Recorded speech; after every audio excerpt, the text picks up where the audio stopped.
Okay, there we go. There's some new faces too.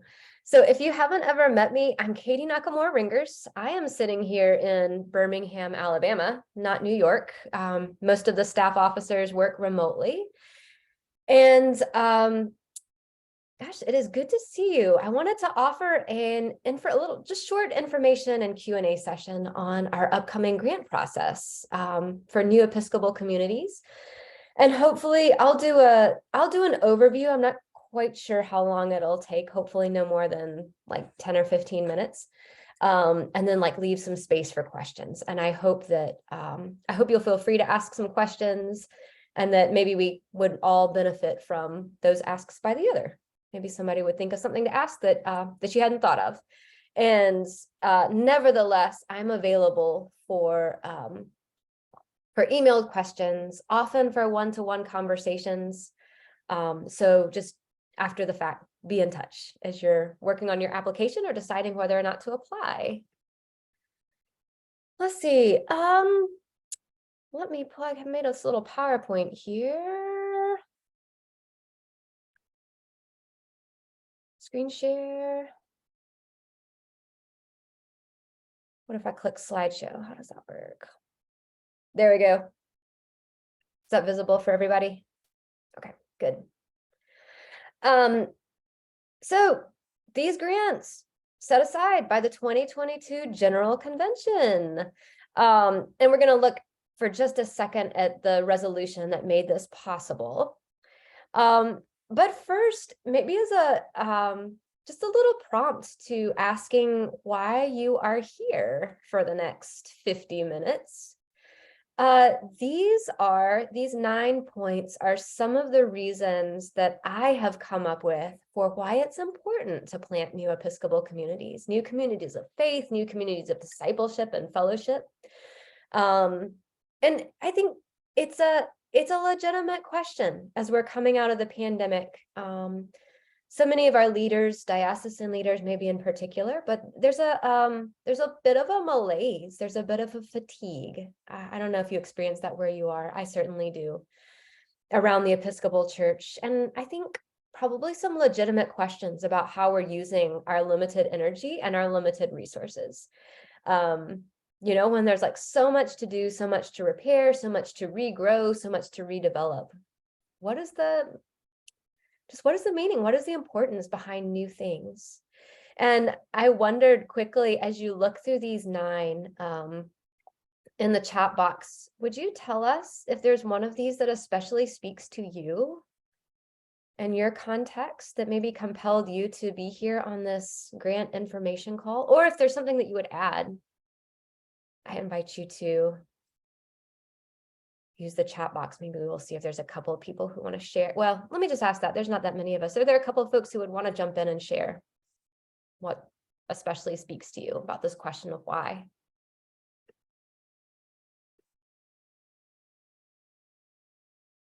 I also realized I can't see the chat box while I'm screen sharing.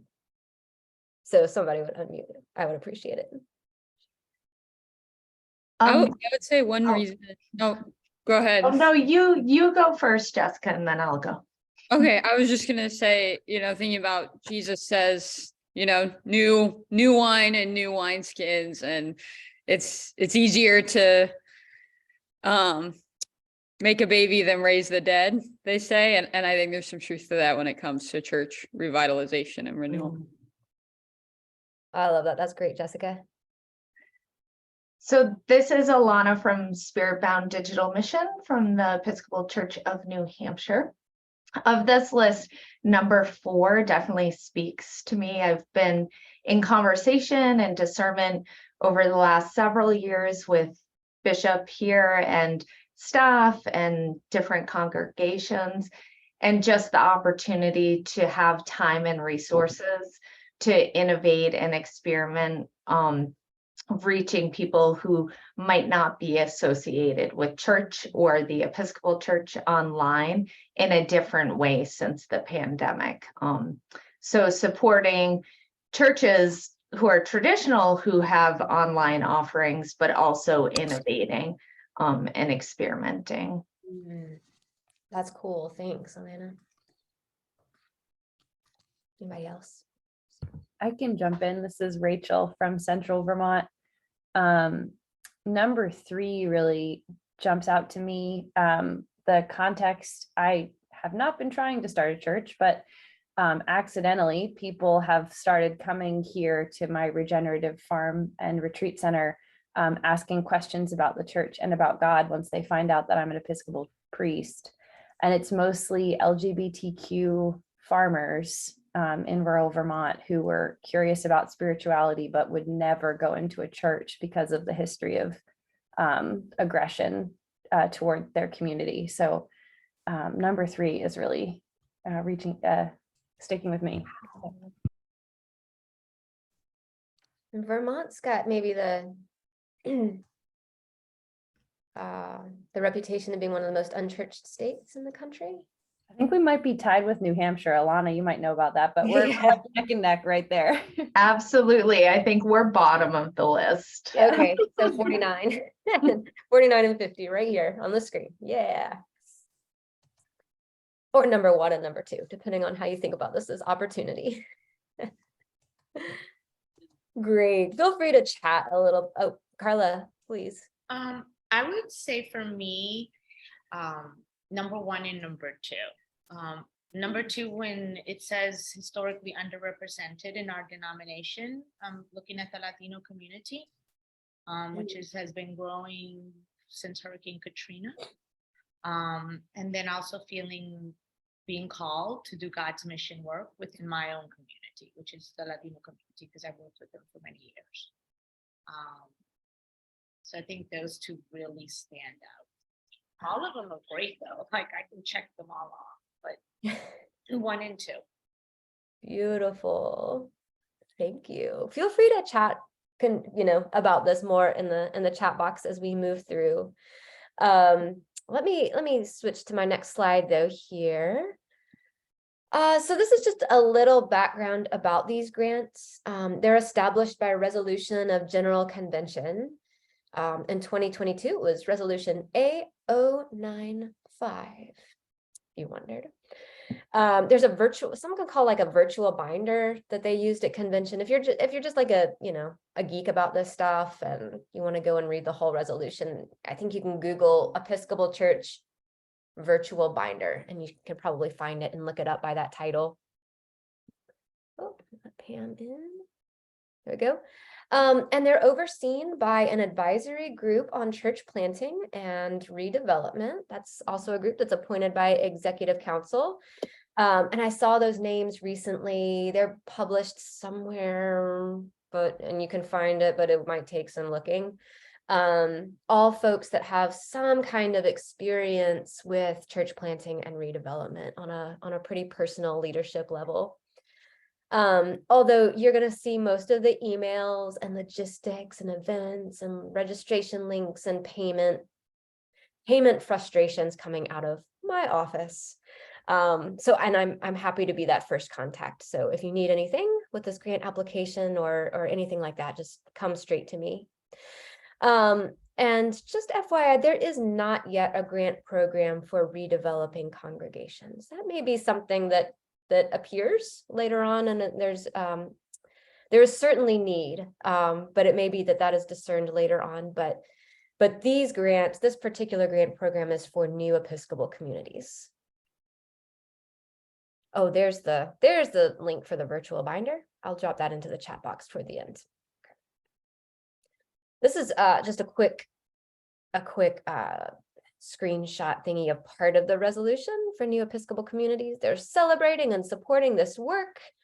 And also you'll see highlighted prioritizing, establishing new communities, and strengthening existing ones that are especially committed to mission and evangelism, engaging people historically underserved and or underrepresented by the church or in the church.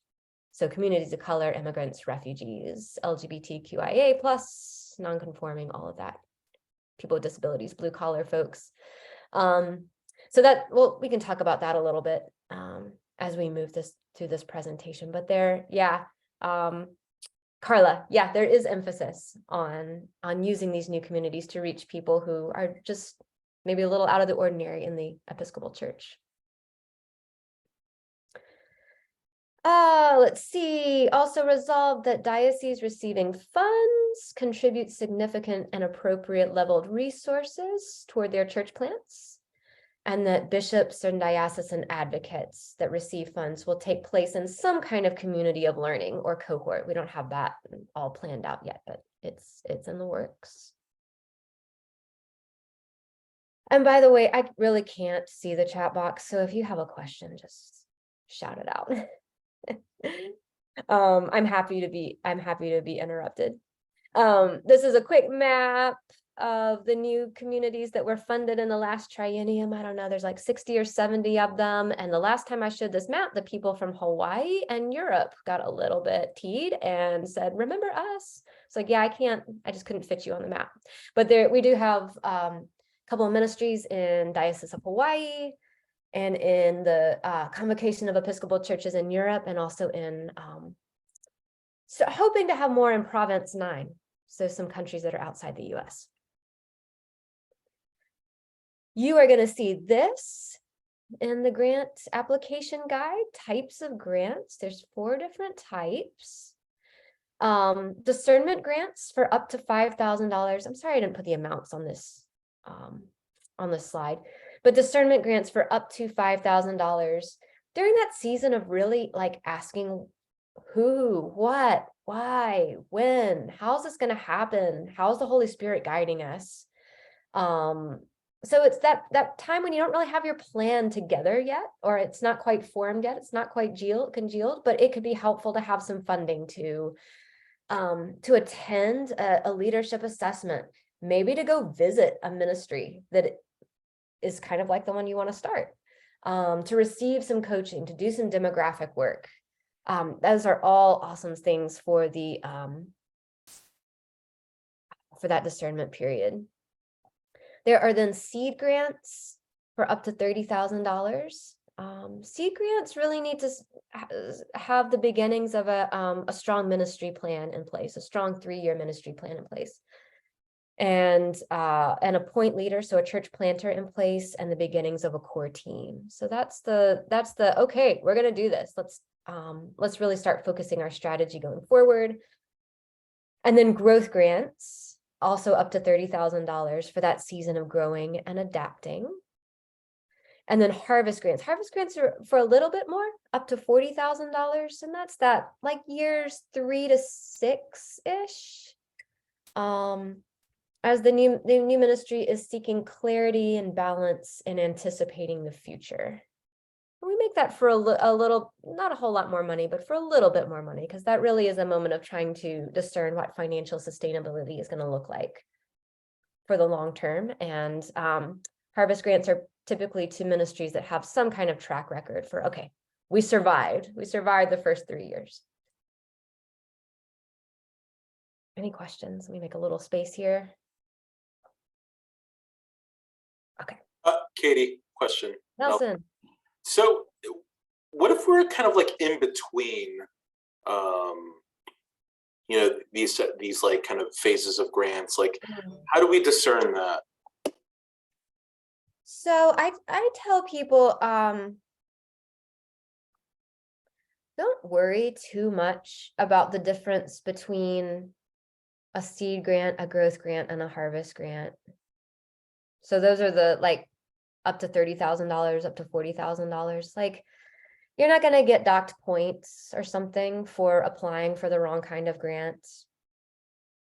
The different types of grants are really just to focus the questions that are asked of you, so that we can get our team can get the most valuable information about the life of the church plant. The place where I do see some real maybe even a little bit of concern is between the discernment phase and the seed grant phase. Right? Is this ministry plan, is it like baked, or is it like only half baked? And I do think that in the last triennium, and I think our grant readers are going to reflect on this, I think we awarded some $30,000 seed grants to some ministries that were really only in the discernment phase. And that it just doesn't do a whole lot of good to anybody. So So I think for the seed grant, I think the idea is going to be, can we really put together a realistic ministry plan for the next 3 years? Can we look ahead? Do we have the team? Do we have the investment, the diocesan commitments, the people involved, where we're actually really ready to make a 3-year commitment and a 3-year plan? And I have seen our grant committee read a seed grant application and say, this feels like it's in the discernment phase. We're going to award them a smaller amount of money, but we still want to bless the idea. Does that answer the question at all, Nelson? It does. It seems like, not necessarily nebulous, but there's very like small nuances almost between some of them, and then that it makes sense in ministry. So. Yeah, I think the biggest difference is this discernment and seed grant. Yeah. Okay. If it's not clear, we can come back to it. There's also the criteria. The grants are intended to help create new Episcopal communities, and there's an understanding there is an understanding, but there's not a firm understanding of what that is. I think we are far past the stage of life where we know what an Episcopal church is, and it's got these 12 defining characteristics, and we have a recipe for how they get born. That is just like not the case in 2023. But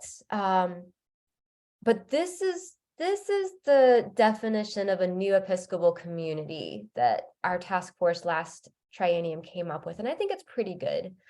So it's ministries that are new, so distinct from existing churches and institutions. There's some wiggle room there, and intends to reach people not already part of the Episcopal Church. So I usually tell folks, if you're at a cardinal parish that's fairly well endowed and you're trying to start an afternoon service, it's probably not going to get funded. They're probably going to say that's not distinct from, it's a third or fourth service of something that's already existing. If you're trying to start a Spanish language congregation or congregation with some kind of Latino identity that's supported by an existing parish with the use of their space, maybe even the use of their accountant or business manager copy machine, that does feel new and distinct. So that's kind of how I would draw some of those out. Episcopal, so grounded in the faith, doctrine, and discipline of the Episcopal Church, falls under the authority of a bishop. Bishop's got to know about it and be supportive, and intends to make and nurture disciples of Jesus. People sometimes ask, does it have to worship? I don't know. Kind of depends on what does worship mean to you? I think there does need to be, you don't have to be celebrating a rite to Eucharist every week for sure. There does have to be some elements of discipleship formation, the gospel being proclaimed. So, a soup kitchen is incredibly missional, a ministry that provides clothing or support for immigrants, incredibly missionary, incredibly worthy, but probably won't meet this definition of kind of grounded in the faith and discipline of the Episcopal Church. I mean, you can always try, but that tends to be where I've kind of seen the line drawn. And then a community, so designed to be a place of encouragement, care, and accountability, and has regular rhythms of life together and gathering. Doesn't have to be on Sunday, but something regular that people can be invited into.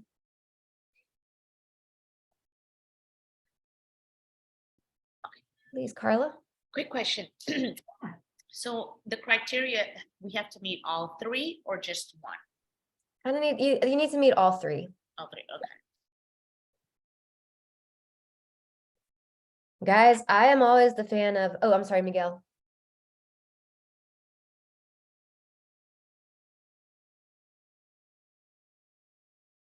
Oh, Miguel, I don't know why, but I can't hear you. Are others having problem hearing? You're unmuted. Try speaking again.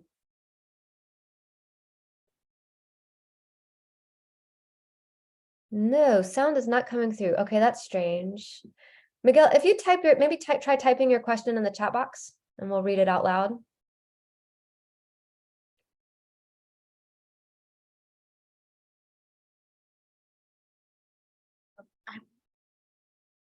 I'm going to change the slide as he's typing, and you can go ahead and start reading.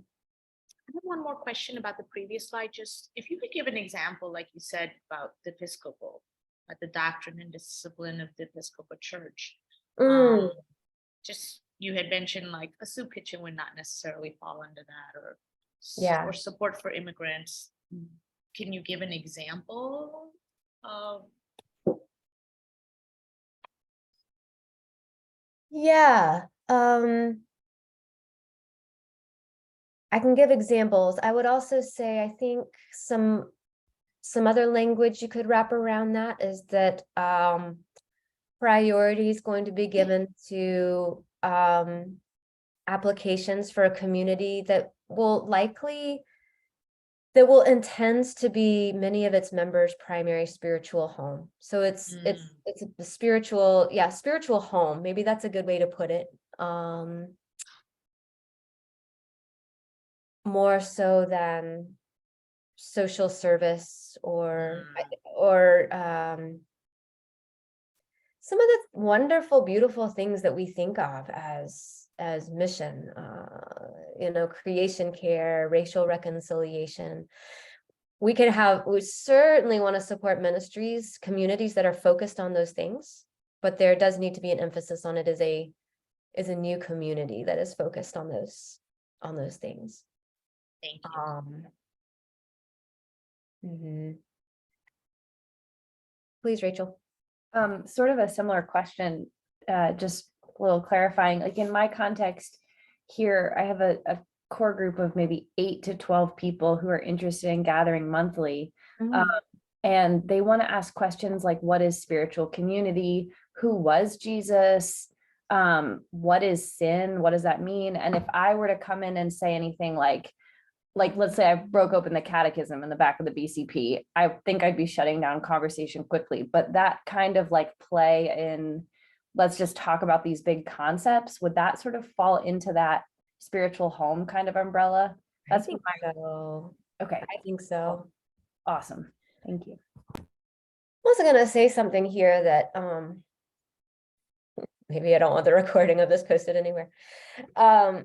When I was planting the Abbey in Birmingham, I reached this point where I was like, oh my God, I have a different mission statement for use with the Diocese of Alabama, for use with grants that we apply for, and for use with the people who are actually part of this community. And it wasn't that the mission was like, the mission itself was different, but certainly like the way we talked about it was different for addressing those 3 different audiences and 3 different needs. Yeah. Let's see. I think I can pull up the chat box. Oh, there we go. Miguel, yes, I'm in charge of a Hispanic mission in the Diocese of Western North Carolina. We have the church building, but we don't have a parish hall where to gather after the service. Planning to build a building to use as the parish hall. Do you think this is criteria for this purpose? Miguel, so the task force generally doesn't support the building of new structures. What we have had people do is rearrange their finances a little bit so that this grant is able to cover leadership costs. I don't know if that's your salary or something else. And the diocesan money, or wherever the other money is coming from, can help cover the cost of building. So a little bit of playing around with the budget could be. And if that's something you want to talk about more, I'm happy to. But yes, these grants generally want to cover costs associated with leadership and development of the community. Okay. Anything else before we move into some of these just tips for the grant application? Okay, we can always come back if something arises. Okay, preparing your grant application. Just if you haven't done it already, have a conversation with your diocesan leadership. That means bishop or canon to the ordinary, whoever's got some sway and is in charge of such things. Talk to them right now about your vision and their support of your idea, your vision, your new Episcopal community. As part of the application, they're going to have to fill out an endorsement form. It's on our funding page. And And they're also going to have to make some kind of commitment. So you saw in the resolution that dioceses are expected to make a reasonable and kind of contextual commitment. We know there's dioceses with tons of money, and we know there's dioceses with no money. And it's easy to find out who those are. So we know that this is going to be contextual, that not all dioceses are going to be able to match this dollar for dollar, but we want to see them trying. And the reason is just the experience is that communities with diocesan support tend to thrive, and communities without diocesan support tend not to thrive unless there's some like really strong will within the church planter and their core team. So talk to that person in charge, get a funding commitment, secure their endorsement, and you can start having what's called a covenant conversation. There's going to be a link in a couple of slides. Covenant conversation is like, what are we doing? What do you believe in about this new community? What are you willing to commit to it? How does it fit in with the rest of the diocesan mission? How are we going to talk about it? Where's my office going to be? How often do you need to hear from me? How often do you need to get updates from me? I can tell you lots of horror stories about this, but I'm not going to right now. But there's reasons behind it all. Let's see, the second point here, start defining roles, figure out who's going to be the point leader. It's probably you if you're on this call, but maybe not. Typically grants are going to go to projects that already have a point leader in place, just because it doesn't work to give a 30,000 grant to a diocese and they haven't figured out who's in charge. So just, and kind of naming that with your bishop, hey, I see me as in charge of this project. Do you see me as in charge of this project? Great place to start. And we require attendance at a discerning missional leadership retreat for either online or virtually. We offer 3 or 4 of these a year for the person who's going to be the point leader.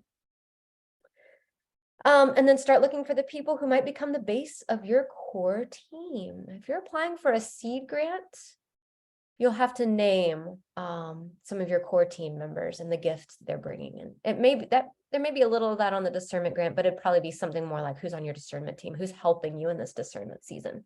We do not church plant alone. We do it with support and with team members.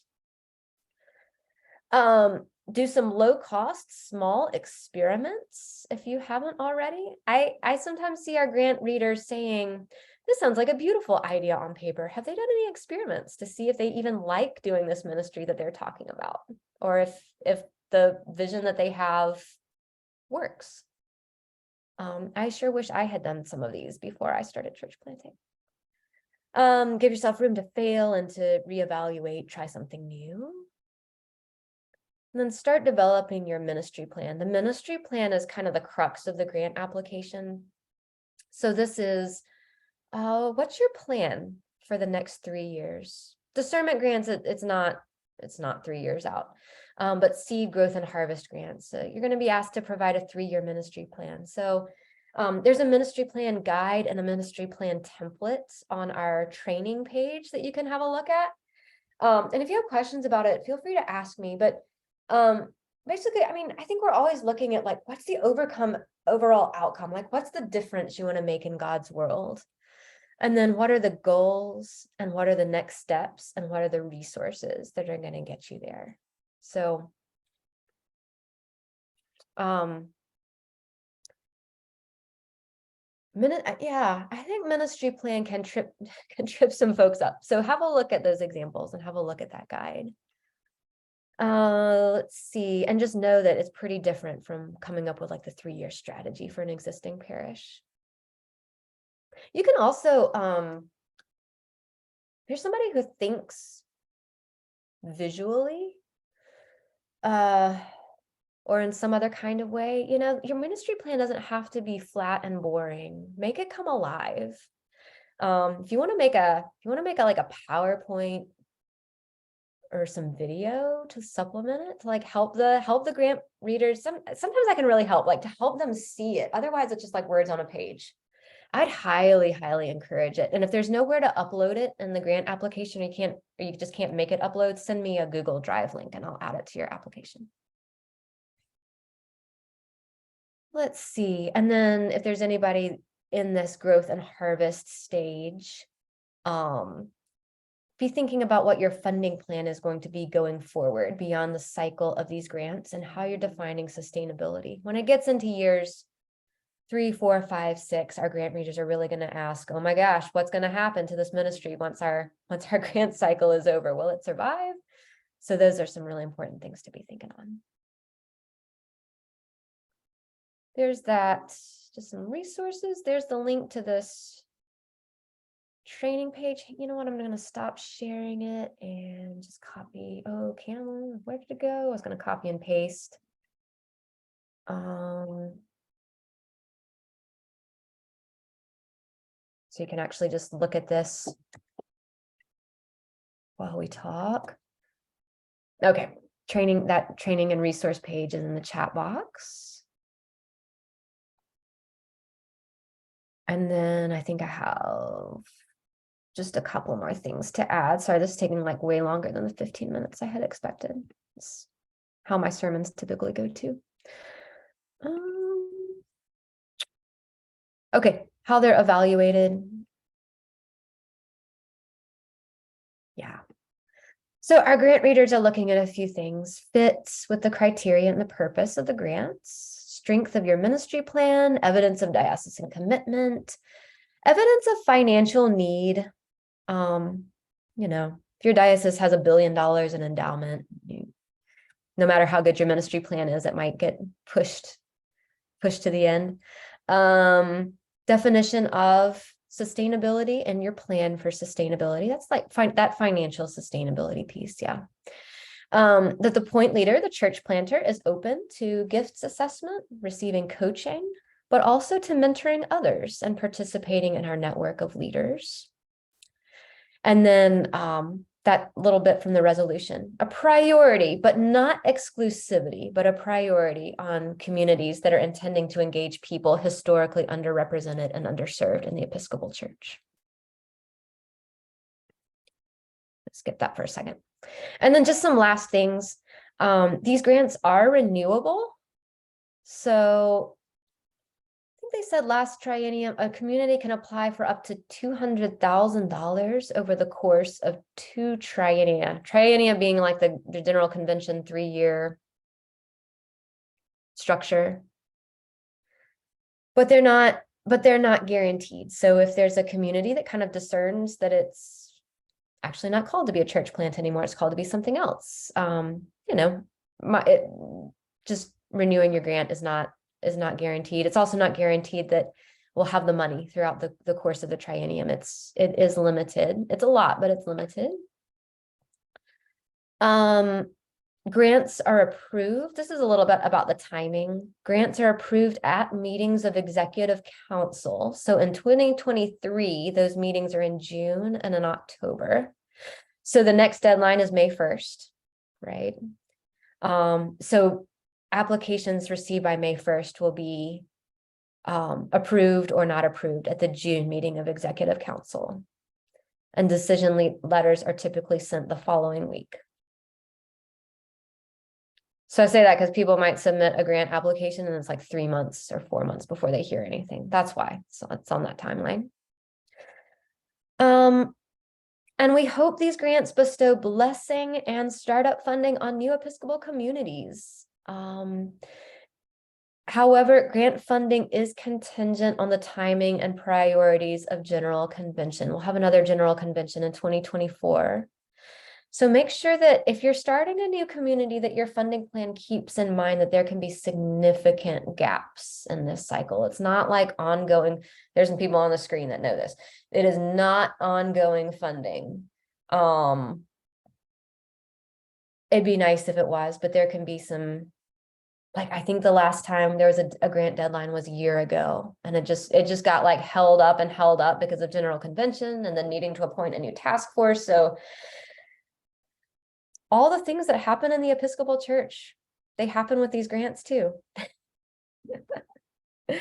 So just make sure that you and your diocese are aware, and your team and your treasurer are kind of aware of these grants are a blessing, but they're not the most dependable source of funding. But we want them to really bless your ministry and give permission and get your diocese excited. Okay, let me stop sharing. We've got at least 15 minutes here. Oh yeah, about 20 minutes. What thoughts do you have and what questions can I answer? Or can other folks in this room, in the Zoom space, maybe answer for you? What's up, Nelson? So you mentioned, I think, a little bit when you were talking about Miguel's inquiry, but you said some of the apportionment from the grants can go towards leadership. Is that synonymous with, quote, salary, and or not necessarily the point leader salary, but if we wanted to bring on seminarian to pay for their stipends, or to actually pay deacons for good work, like, is that something that we can use a portion of some of these funds to go towards? Yep. Yeah. Priest, clergy, point leader, stipends. They will, if you kind of factor in your budget for musicians, right? Seminarian, often like rent and utilities, can get folded in, just not building costs. They won't do capital costs. So, thank you.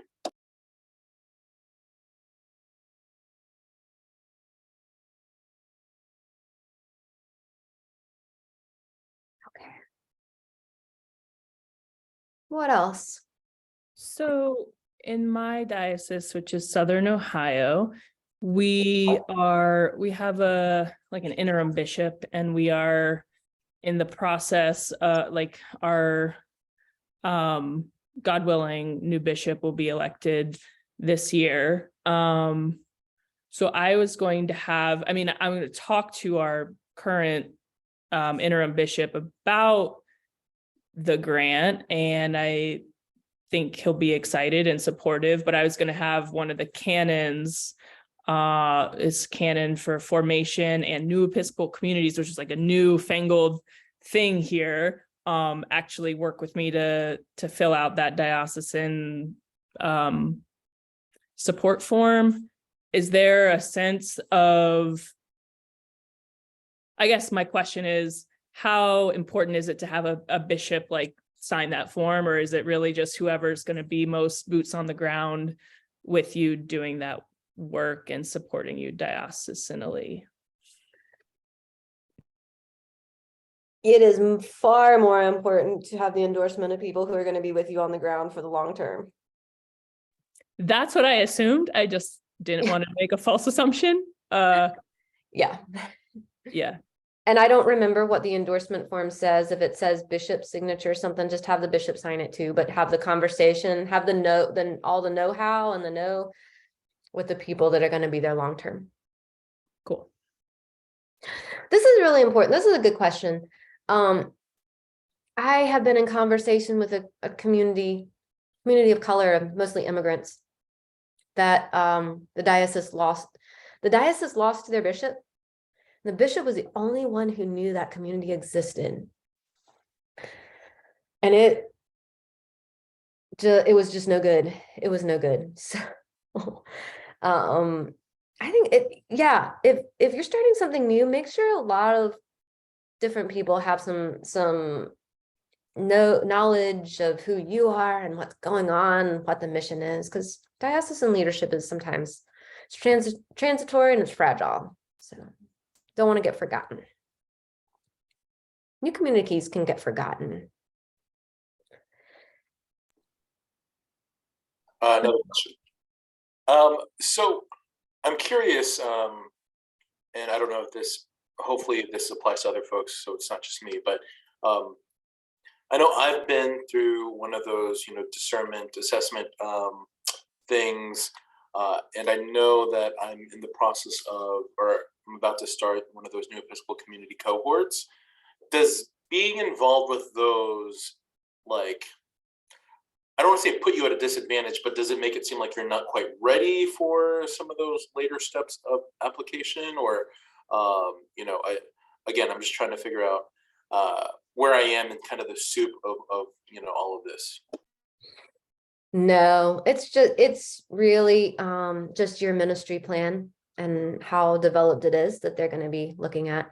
I know a lot of what goes on just because that's where I sit, but our grant readers have no idea what cohorts you're involved in or what coaches you're using. Well, there might be a question on the grant application about it, but they're mostly just concerned that you are in some kind of cohort or in some kind of coaching relationship and not trying to just fly solo. So I think they'll love what you've invested in or doing for yourself, Nelson. And to kind of, in the same note, the people on our kind of core development team, because I know that was big when I was at that assessment thing, they don't, and I think from what you or some of my other coaches have mentioned, it doesn't necessarily have to be people that are going to be in that community. It could be mentors from the diocese or from national or wherever that are just kind of in your personal kind of development cabinet, right? Of like people that you're bouncing ideas off of, or is there a preference on it being kind of like the people that you're meeting with for, your weekly, biweekly, monthly services, etc.? You need to have, there's all these different layers of support. You need to have your diocese on board. They need to be supporting what you're doing. They need to be checking in with you, and you need to be checking in with them. And they need to, kind of like give their full endorsement and support to the project. Your core team is not your bishop and not your canon or financial officer. Your core team are people on the ground who are calling this their spiritual home, who are like invested in attending or invested in giving or invested in ownership of like the new project. I feel like I had another point there, but I've forgotten it. But does that clarify it? It does. I think, yes, it does. Thank you. Okay. If I remember the other point, I'll say it out loud. Hey, Jessica.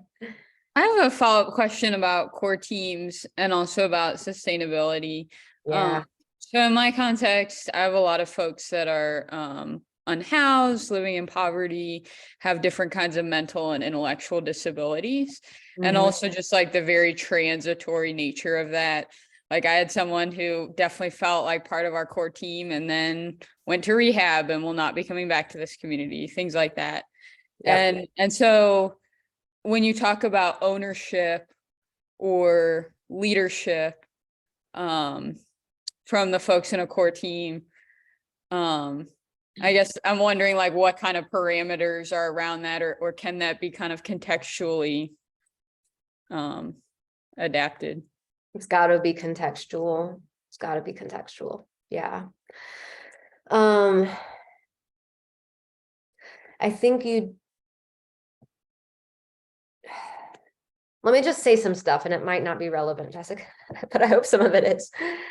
I think you do need people who are committed in a different way than your bishop is committed, who really support the ministry and have some commitment to showing up. And it may be about, I don't know, it may be about identifying some folks who do have some capacity for leadership, to be in community with you, to be in leadership with you without displacing the folks that you're like really trying to engage. I think sustainability is going to also be different. So the goal for you may not be complete financial independence, since that might not be the definition of sustainability. So yeah, it is definitely contextual, and there's a place in the grant application to kind of call attention to that. Look, my core team is different because of the people we're trying to reach. That could help the grant readers see your context a little better. That makes sense. Thank you. Yeah. I have a somewhat related question. The grant questions, some of the demographic questions seem to be geared around demographics of a particular neighborhood. And for those of us who are planting obviously in a place-based way, but not like I'm planting in this neighborhood to attract folks from this neighborhood. Yep. What are some, and I know like, just like what you're saying, context is everything, but what are some ways, like, I think I'm struggling to know the narrative piece. I feel confident about the demographic kind of numbers pieces are a little wonky for me, and I'm not sure how to like engage the data around neighborhoods, around demographics, and also around, I think there's a question that's something around unchurched. Yep. And I get that conceptually, but I'm not exactly sure. Like, I don't want to just say this doesn't apply, but I also want to figure out how to like convey meaningfully an authentic answer to those questions. Ooh, that's a great question, Olivia. The grant readers want to know that you know something about the people you are trying to be in community with. So actually, I think that's the crux of this. Yeah, the questions are just the questions are designed they're designed for kind of a neighborhood based church, which not all, maybe even not most of our communities are. So I would say like interpret them as is most relevant and authentic to you, and then just start off your answer with a sentence like, I'm defining my neighborhood as fill in the blank. Just so they know what you're talking about, and then show how much you know. That's really helpful. Yep. Because I like wrote this long paragraph about the neighborhood where our parish is, and then I was like, but none of this really totally matters. So it's, Yeah. but I hadn't thought of just saying off the bat, like, this is what I'm using as my parameters for what I'm defining as like neighborhood. Yep. Just tell them what you're using. Yeah, like, I mean, an example, the question, how many unchurched people are there in your neighborhood? I mean, maybe I have a vision for planting a church in Avondale and Birmingham, but I haven't bothered to do the research to know that there's 3 Southern Baptist churches that everybody's going to, right? We just need to know that you have done that kind of work, and again, like, get a picture, get like a visual and understanding of what are they trying to do? What's Olivia doing? I'm interested.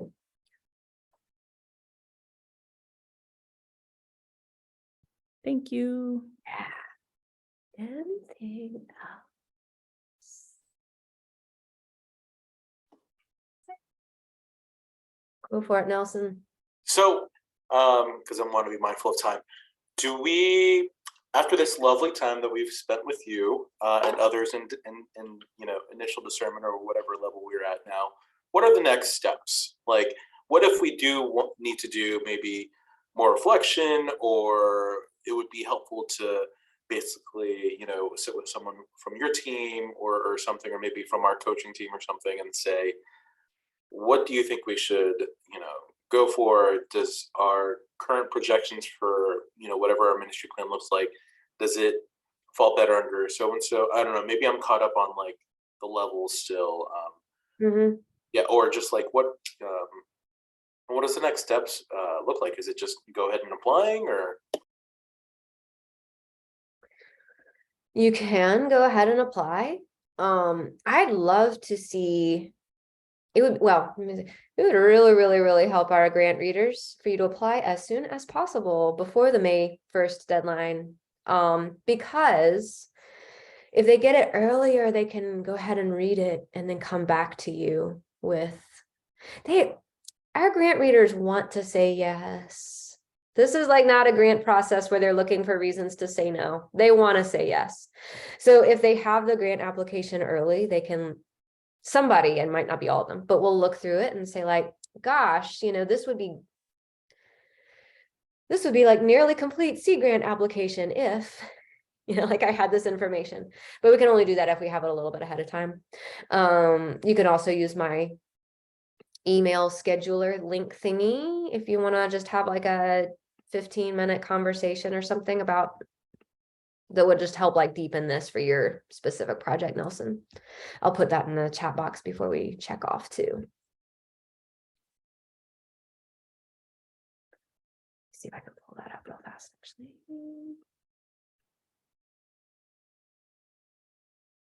Yes, okay, here is. Oh no, that didn't do it. Hang on. There's the link to my scheduler.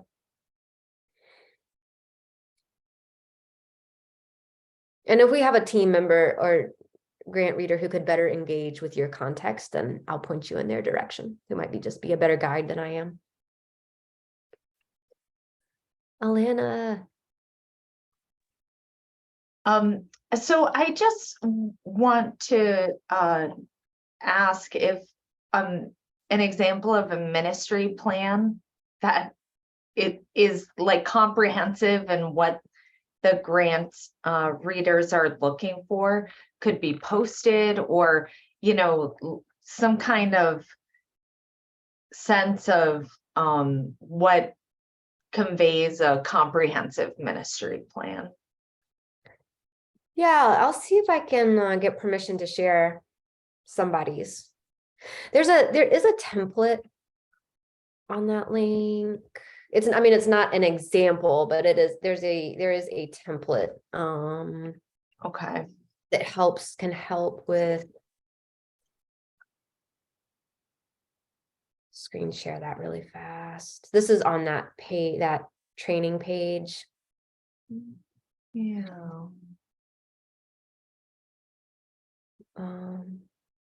If you're in the discernment season, here's some questions to be thinking about.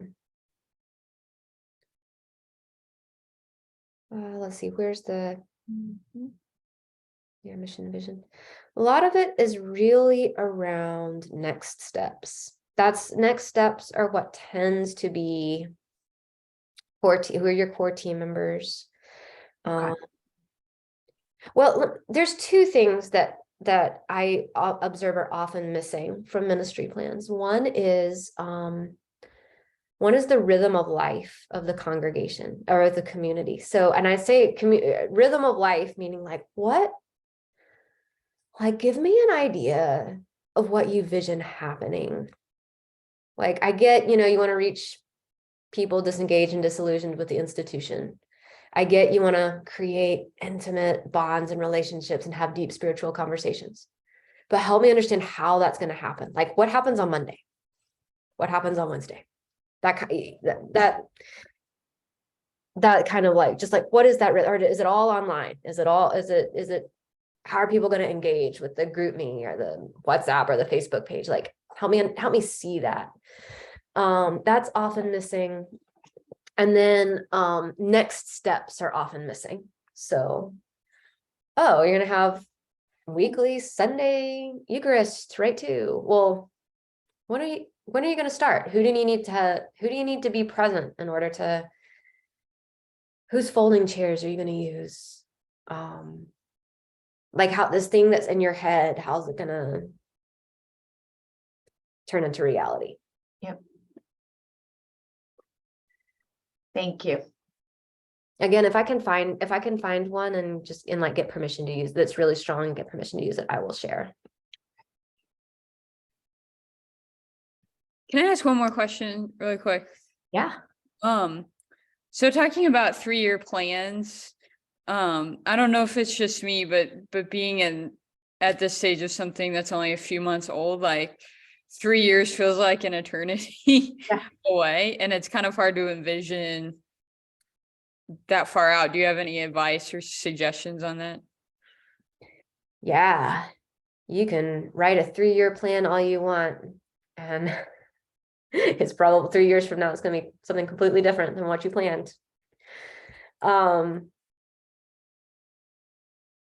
Think of it kind of as I was talking about rhythms of life, river of life. Ministry plan should be active. It should be living. It should be malleable. It should be changeable. But at this point, as you stand here at this point in time, What are your hopes for the community? What's the difference that you want to make in God's world? What do you want to be different about the world because this community existed? And then what do you at least believe are going to be the rhythms of life and the goals and the kind of the actions, the tangible actions of this community that will help you make that difference? And then the next steps and the resources. But with space for discerning the work of the Spirit, with space for pivoting, with space for if another pandemic hits, with space for, with space for change. It is hard. I think long-term planning is harder than it used to be before the pandemic for everybody.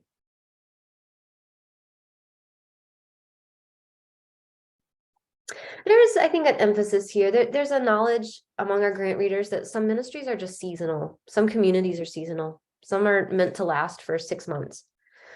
And we also need the communities that are at least trying to make a longer term difference in their community members' lives and in the neighborhood around them. So the folks that are reading your grants have started all kinds of successes and failures and catastrophes of community and try it again. So like most of what, we can name, they're gonna be pretty aware. I think they're gonna be pretty aware of. There may be some, I'm sure there's some blind spots too. But like I said, if you can turn in your application a little early, that just gives some space for questions and revisions, and they want to see you succeed. They want to see these ministries take off. Okay. I have like a real short question, which is in the interest of finding the balance between getting it in early, which if we're aiming for May 1st would be like in a few weeks. Yeah, I know. And also wanting to be comprehensive.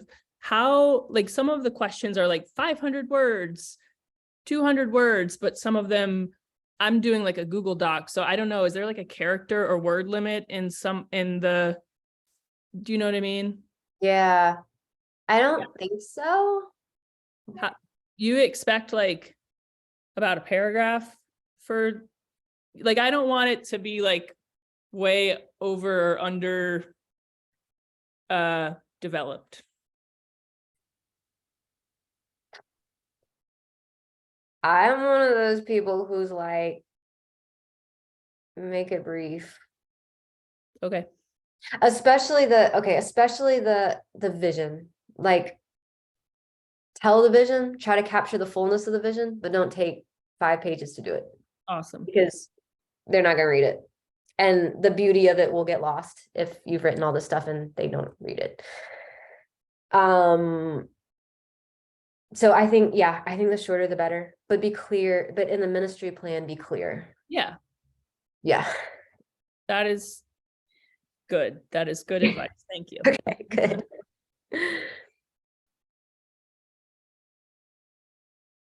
All right. I'll stay on for another 5 minutes if anybody wants to just kind of remain, but this is the cue that it is not awkward if you need to duck out now.